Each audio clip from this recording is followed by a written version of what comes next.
The first time I hear the soft hum of meditation music floating through the trees, I think it's just the wind. Maybe some neighbors playing a calming playlist on their back patio. No big deal. It's my second week living in Maplebrook, a cul-de-sac wrapped in trimmed hedges, custom mailboxes, and suspicious stairs. The houses all wear matching beige paint like a uniform. HOA territory. But I picked this place for the backyard. Big, private, bordered by old oaks and a sturdy 6-foot fence. A sanctuary. A fresh start. After years in the city, sirens, cramped apartments, and sidelong glances every time I carried drum gear through a lobby, I'm finally home. I'm a black man with a music degree, a laid-back temper, and a mortgage. That's supposed to count for something, right? I sit on my deck most mornings, coffee in hand, laptop open, checking freelance audio jobs. A breeze rustles the leaves. Cardinals chirp near the fence. Peace. Until this morning. The music's not coming from a speaker in someone else's yard. It's here, in my backyard. I stand slowly, cup halfway to my lips, and peer down the wooden steps. And then I see them. Mats, 12 of them, lined up in tight rows on my grass. A group of women in matching lavender tank tops stretch upward like synchronized sunflowers. Their instructor, tall, blonde, with that kind of Botox smile that never fully reaches the eyes, flows between them, correcting poses and murmuring affirmations. My first thought, maybe this is a mistake. I step off the porch. The instructor doesn't flinch. In fact, she barely looks at me. Excuse me, I say, raising my voice just enough to cut through the sitar-heavy playlist. She turns like I've interrupted a sermon. Her eyes skim me. My hoodie, my dark skin, my confusion, and then fix into a patronizing smile. Oh, hi. You must be the new neighbor. I'm Karen. She doesn't offer a hand, just a wave toward the women. We've always done sunrise stretch here. It's kind of our tradition. I glance around. In my yard. She laughs like I made a dad joke. Well, the HOA used to manage this lot before it sold. Most of the community still treats it like a shared space. It just makes sense. No one told me that when I bought the place. There's no easement, no clause, no shared space anything in the paperwork. I know I read it twice. I press my lips together, trying not to sound angry. This is private property now. I'd appreciate it if you cleared out. Karen's smile fades just an inch, enough to show the steel under the sugar. Of course, she says, syrup thick. Didn't mean to offend. We'll wrap up in 10. They don't wrap up in 10. They stretch.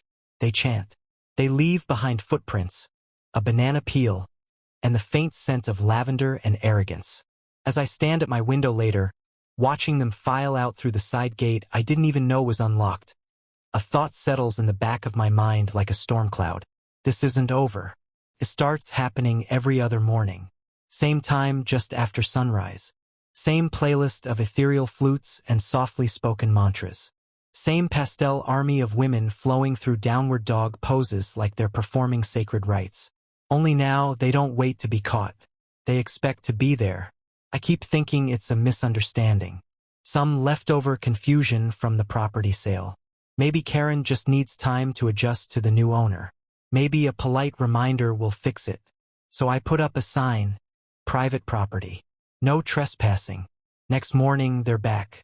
The sign's been flipped backward. That evening, I emailed the HOA with pictures. I attached the property deed. No response. 2 days later, I find the sign gone altogether. In its place, a wooden stake in the ground that reads, Community Wellness Zone. Now I'm suspicious. Something's not adding up. I knock on my neighbor's door. Mrs. Petrov, a sweet older woman who gave me banana bread when I moved in. I ask her casually about the yoga classes. Oh, they've been doing that since before the pandemic, she says, leaning on her cane. Karen started it to bring the community together. Used to be in her yard, but it got too crowded. Didn't anyone mind them moving it over to mine? Mrs. Petrov shrugs. Well, the previous owners were snowbirds. Only here in winter. Karen handled most of the arrangements. Arrangements. My jaw tightens. Karen's not in charge. I say, more to myself, "Oh, honey." She chuckles. She is the HOA board, president, secretary, treasurer. She even handles the Facebook page. The cold, creeping realization hits like a slow wave. This woman isn't just entitled, she's untouchable here. Later that night, I scroll through the HOA's private Facebook group. It takes a minute to get in. Karen never approved my member request, but I find the page through a friend who screen shares. There it is, Sunrise Stretch returns. Now held at the garden lot behind Lot 9. That's me. Lot 9. Comments are glowing. Love this space. So peaceful. Thank you, Karen, for keeping our community healthy and united. Healthy and united. Except I'm not part of their we. Never was. I reply in the thread, politely, asking them to please stop using my yard. 10 minutes later, the post is gone. My friend DMs me a screenshot before it disappears. Karen's comment, just before the deletion. We should have known he'd be difficult. Not everyone understands how we do things here. I don't need a translation. I've heard that tone before. I know what difficult means when it's aimed at a black man in a white neighborhood. It doesn't stop there. The next morning, there are more mats than before. A folding table with smoothies. A woman snaps selfies with my tree as the backdrop. One even tries to open my side door, looking for the bathroom. I lock the door. I shut the blinds. But inside, I'm seething. This isn't just about yoga anymore. It's about ownership. And Karen thinks she still has it.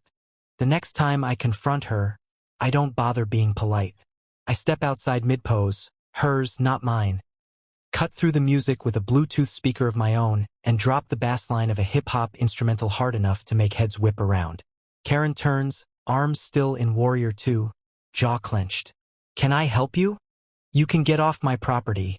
I say, phone in hand, camera recording. Oh, this again. She sighs. Like I'm the child refusing to share a toy. I told you this space has always been communal. The HOA approved it years ago. No, they didn't. I shoot back. You were the HOA. You still are. You approved yourself. She adjusts her pose like that'll make her point stronger. I'm trying to create peace and healing. Maybe you should join us. Could help with your attitude. That word again. Attitude. Like I'm the aggressive one for defending my damn lawn.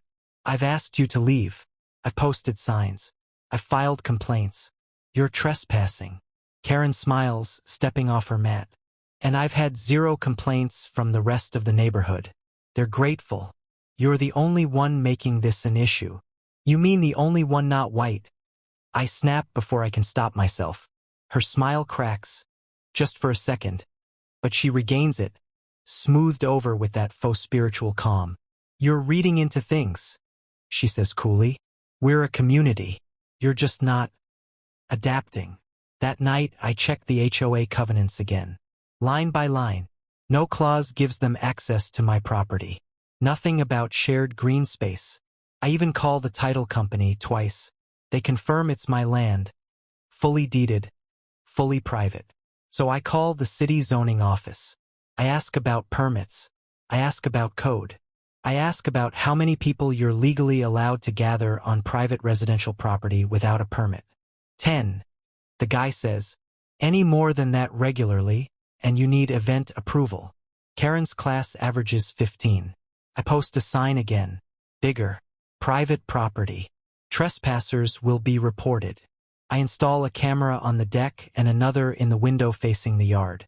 I forward everything, video clips, HOA posts, timestamps, to a local civil rights lawyer I found online.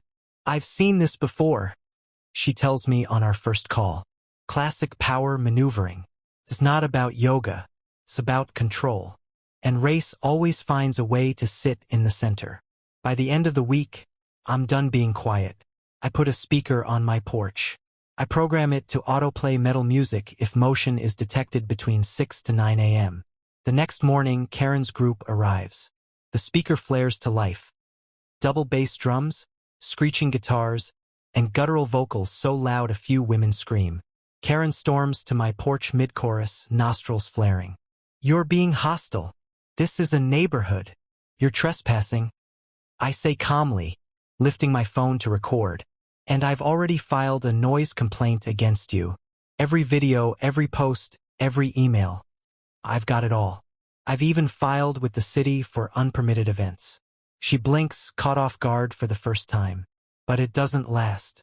Karen adjusts her voice to something performative, loud enough for her group to hear. See? This is what happens when people who don't belong here start making trouble. I let that one hang in the air. Let it echo. My blood's boiling, but I keep my face calm. Because she wants me to snap. She wants me to play into the stereotype. Instead, I smile. Oh, I belong. You're the one who doesn't. And then I release the next phase of my plan flyers. Printed and distributed across the neighborhood. Unauthorized yoga sessions held without permits or homeowner consent. Trespassing violations on Lot 9. Evidence submitted to City Code Enforcement and Legal Counsel. By Monday, 2 new cameras are up. The local neighborhood Facebook group, not the HOA-run one, is buzzing. A few folks DM me. Quiet apologies. Hints of support. But the biggest shift? Half the yoga group doesn't show up the next day. Karen stands alone for once, mat rolled under one arm, sunglasses hiding her eyes. She thinks this is a standoff. But I'm not here to stand off.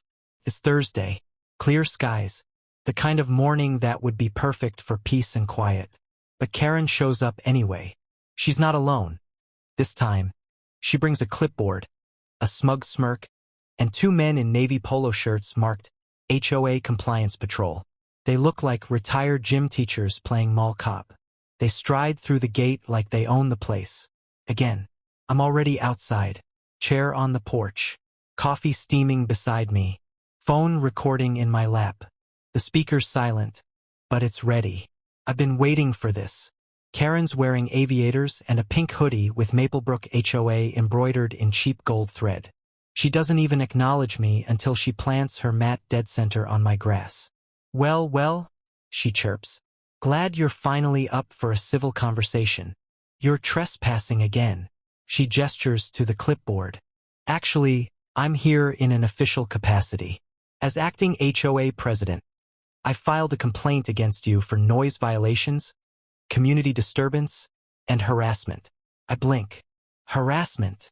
One of our members was emotionally shaken by your aggressive music and tone. She says, loud enough for her goons to hear. You've made this environment hostile. The man beside her nods, flipping through papers.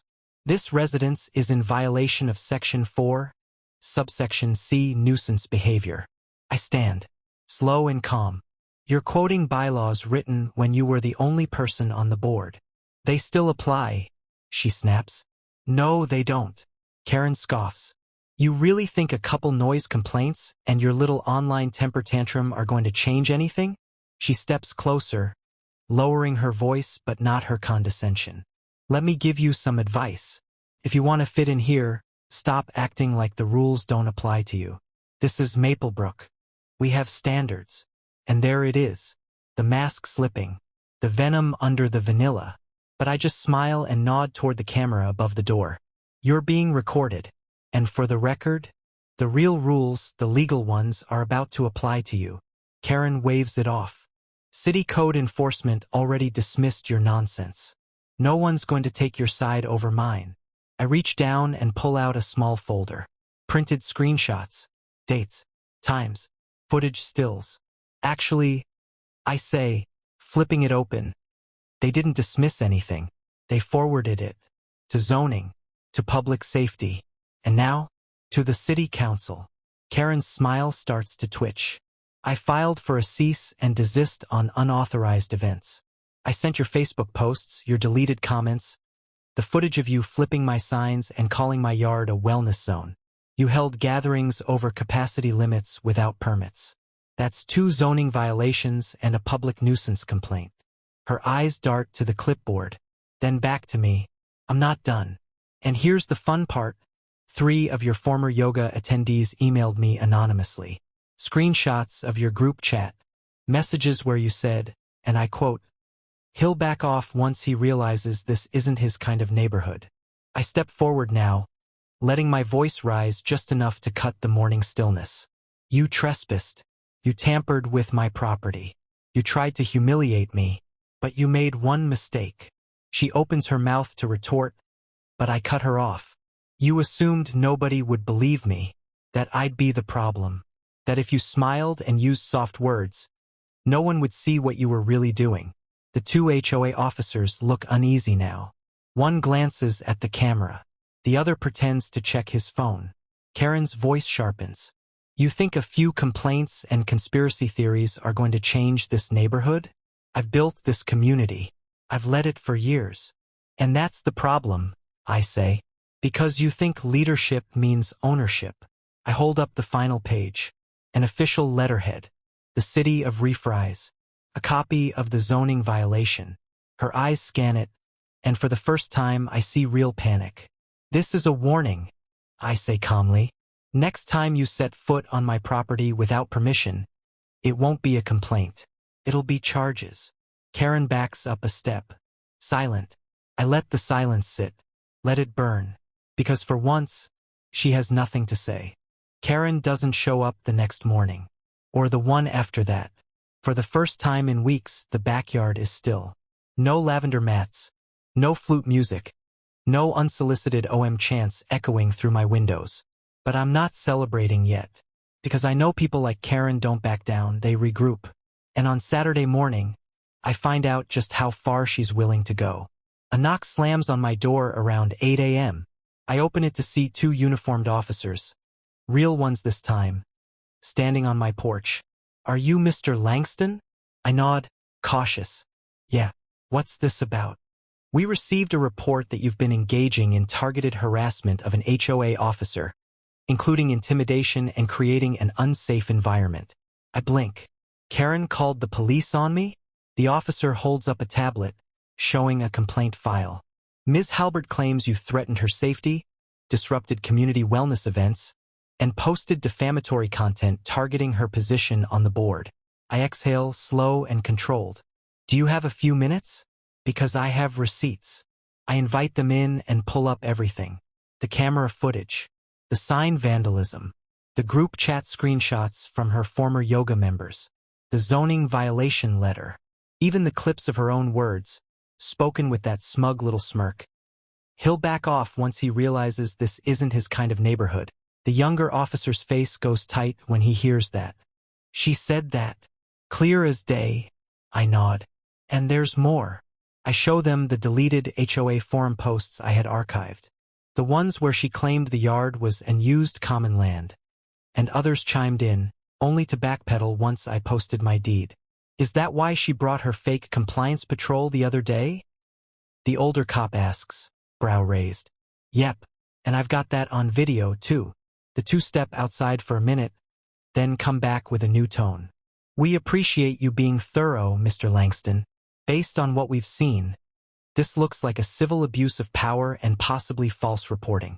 She used her position to harass me, I say, and tried to flip the script when I pushed back.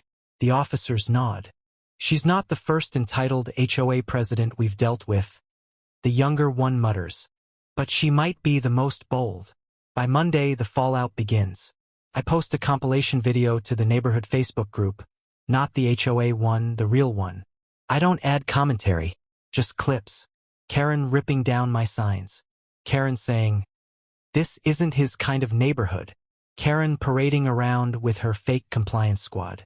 And finally, me reading the cease and desist letter aloud, her face frozen in that smug to stunned transition. I caption it simply, let's talk about boundaries. By noon, it's gone viral. Not just in Maplebrook. People are resharing it across town. Some even stitch it into TikToks. Karen's yoga coup. How one man took back his backyard. The next surprise? A call from Councilwoman Aria Blake. Black, fierce, and not one to suffer fools. I saw the footage, she says. Karen's been on our radar before. You just gave us the final push. Push for what? We've opened a formal inquiry into the Maplebrook HOA's board practices. There's already a petition from over 40 residents asking for Karen's removal. 40. I hadn't known that many people were watching. But it gets better. Turns out, Karen's husband, yes, she has one, is a silent co-owner of a real estate firm that's been quietly flipping homes around the neighborhood, often pressuring older Black and brown residents to sell with aggressive notices and lowball offers. Guess who was feeding him HOA violation letters and nuisance reports to justify those pressures? Karen, queen of community wellness. The city launches an ethics probe. Real estate licensing board gets involved. And when the local news station knocks on her door, cameras rolling, reporter smiling, Karen slams it so hard the footage becomes the screenshot. By Friday, she resigns from the HOA board, but not before her replacement posts a public apology, naming me directly. A rare gesture, and long overdue. We failed to protect one of our own neighbors from an abuse of power. We are reviewing all past actions and reinstating fairness and transparency to our HOA. That afternoon, I sit on my porch. No more chanting. No more forced unity. Just birdsong and my own playlist humming soft blues through the speaker. Across the street, one of the women who used to be part of Karen's yoga group walks over. Sandra, white, middle-aged, pink sneakers. She's holding a Tupperware. I baked these, she says. Chocolate espresso. Thought maybe, it's a good day to say sorry. I raise an eyebrow. I didn't say anything when it was happening, she admits. But I knew it was wrong. I'm trying to do better. I take the container. Doing better's a good place to start. It starts with an auction sign. Karen's pristine white BMW isn't in her driveway anymore. Her tulips are dying. And the front lawn, once obsessively mowed to HOA standards, is ankle-deep in weeds. The house sits hollow. Shutters closed like eyelids shut in shame. Turns out the ethics probe led to more than just HOA sanctions. The real estate license tied to her husband was suspended indefinitely. Several families came forward, Black, Latino, immigrant, sharing how they were pressured, harassed, even threatened into selling below market value. Fraud, harassment, civil violations stacked like bricks. Karen tried to deny everything, claimed she was targeted, claimed she was the victim of online bullying. But the receipts didn't lie. The emails, the footage, the group chat leaks. One of her own yoga disciples turned witness. Said Karen told her she wanted to gentrify the energy of the block. The internet had a field day with that one. She was removed from the HOA board, fined for code violations, slapped with a civil suit. The cherry on top, a court order banning her from holding any leadership role in a neighborhood organization for 10 years. It doesn't end with her house going on the market. It ends with Karen walking out the front door, paparazzi style, while a local news crew captures her final departure. No yoga mat, no clipboard, just a duffel bag and a face as tight as concrete. And the neighborhood changes, subtle at first, fewer whispered glances, more neighbors waving when I walk my dog. A couple kids even stop by to ask about the security cameras. Turns out they want to start a Blockwatch tech club. Sandra, the woman who brought cookies, organizes a real town hall. Not run by the HOA, but by residents. Every race, every age. They listen. They ask questions. They apologize. One man, Mr. Eckhart, gray-haired and stiff, stands during the meeting and clears his throat. I lived across from you for 5 years, he says to me. And I didn't say a word when Karen took over your yard. I thought, maybe I shouldn't get involved. I was wrong. That silence made it worse. I nod, not out of forgiveness but recognition, because growth starts there where silence turns to accountability. Peace, when it finally comes, is quiet. It's the sound of my backyard, empty and mine again. It's my morning coffee without being watched, without being judged. It's the low hum of music, not blasted to fight, but played to soothe. One morning, I walk outside to find a package on my porch. No name, just a note taped to it. For the man who taught us boundaries aren't invisible. Inside, a Bluetooth speaker. Sleek, powerful. I smile. A real one. Later that week, I sit out back with the new speaker and scroll through messages. One catches my eye. A teen named Mariah from a few blocks away. Hey, Mr. Langston. Just wanted to say thanks. My little brother used to be scared to ride his bike past Karen's house. Not anymore. I stare at the message for a while. Then I look at my yard. It's just grass and sky and quiet now. But to me, it's more than that. It's proof that standing your ground isn't just about claiming space. It's about reclaiming dignity. And in a world where people like Karen wield power with weaponized politeness and racial double standards, this peace, this breath is justice. Hard-earned, long overdue, and loud in all the best ways.